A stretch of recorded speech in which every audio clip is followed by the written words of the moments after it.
අයිබෝන් කියලා පිළිගන්නවා අදත් මාළටියුබ් YouTube channel එකේ අපේ chess පන්තියත් එක්ක එකතු වෙලා ඉන්න සියලු දෙනාම අද එපිසෝඩ් එකේ අපි අත්‍තරම කතා කරන්න බලාපොරොත්තු වෙන්නේ ඔයාලට වඩාත් ඉක්මනින්ම ලේසියෙන්ම ඔයාගේ ප්‍රතිවාදියා පරාජය කරන්න පුළුවන් chess game එකක් ගැන. ආරාධනා කරනවා හැමෝටම අද එපිසෝඩ් එකත් ඉවර වෙනකම්ම බලන්න කියලා. වෙලාව නාස්ති කරන්නේ නැතුව අපි game එකට යමු. white තරගය ආරම්භ කරනවා king ඉස්සරහා ඉන්න pawn කොටු දෙකක් හැදලා. ඒ කියන්නේ e4 ඇදීමෙන් ඔයාලා මගෙන් ඇහුවොත් e4 ඇද්ද කියලා ඔයාලා හැමෝම දන්නවා e4 ඇද්දම center එක control කරන්න පුළුවන් මේ center pawn කෙනෙක් වෙන e pawn ගෙන්. ඒ වගේම මේ bishop ගේ diagonal එක open වෙනවා. ඒ වගේම queen වල ලේසියෙන් එළියට ගන්න පුළුවන් විදිහට diagonal එක open වෙනවා. ඒකින්ද white e4 ඇදලා යාගේ පළවෙනි ඇදීම විදිහට e4 ඇදලා තරගය ආරම්භ කරනවා. like response එක තමයි e5.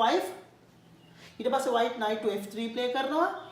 e5 වල ඉන්න pawn එක දැන් ආරක්ෂාවක් නැහැ. ඒකින්ද ලේසියෙන්ම e5 වල pawn එක attack කරන්නත් ඒ වගේම develop වෙලා නැති minor piece එකක් develop කරන්නත් තමයි knight to f3 ඇදලා මේ e5 වල ඉන්න pawn එක attack කරන්නේ. දැන් black කරන්නේ e5 වල pawn ආරක්ෂා කරන්න ඕන හින්දා knight to c6 ඇදලා e5 වල ඉන්න pawn defend කරනවා.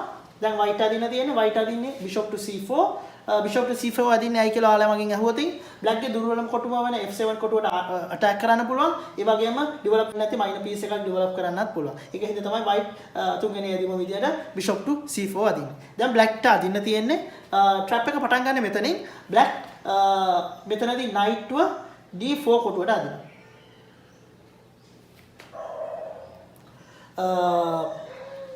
ඔයාලා දැක ගමම පේනවා white black knight එන්නේ අතරම exchange එකකට.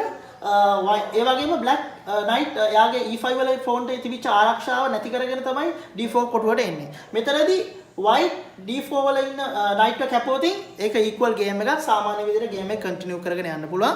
black ට එහෙම නැතුව white මෙතනදී e5 වල ඉන්න pawn එක කැපුවොත් white ට pawn කෙනෙක් වාසි වෙනවා. නමුත් white black ගේ trap එකට අහු වෙනවා. අපි හිතමු white e5 වල pawn එක කැපුවා කියලා. දැන් white ඇත්තටම f7 වලට knight ගෙනුයි bishop ගෙනුයි දෙන්නගේම attack වෙලා තියෙනවා. white මෙතනදී හිතනවා ගොඩක් වෙලාවට මේකේ ගොඩක් හොඳ ඇදීමක් white ලොකු වාසියි කියලා. නමුත් ඇත්තටම මේ white pawn එක කැපුවට පස්සේ white position එක ටිකක් අවාසි. black ලේසියෙන්ම තරගයේ ජයග්‍රහණය කරන්න පුළුවන්. දැන් black queen ව g5 වලට දාලා e5 වල ඉන්න knight යි g2 වල ඉන්න pawn යි දෙන්නට attack කරනවා. දැන් white ගේ knight attack වෙලා තියෙන්නේ. හැබැයි white knight ගෙන් f7 වල attack වෙලා තියෙනවා. ඒ වගේම bishop උත් f7 වලට attack කරගෙන තියෙනවා. මේ වෙලාවේ knight එක පස්සට ගන්න නැහැ ගොඩක් වෙලාවට. එතකොට exchange වෙන්නත් යන හින්දා ගොඩක් වෙලාවට white කරන්නේ f7 වල ඉන්න pawn එක කපලා fork එකක් දෙනවා.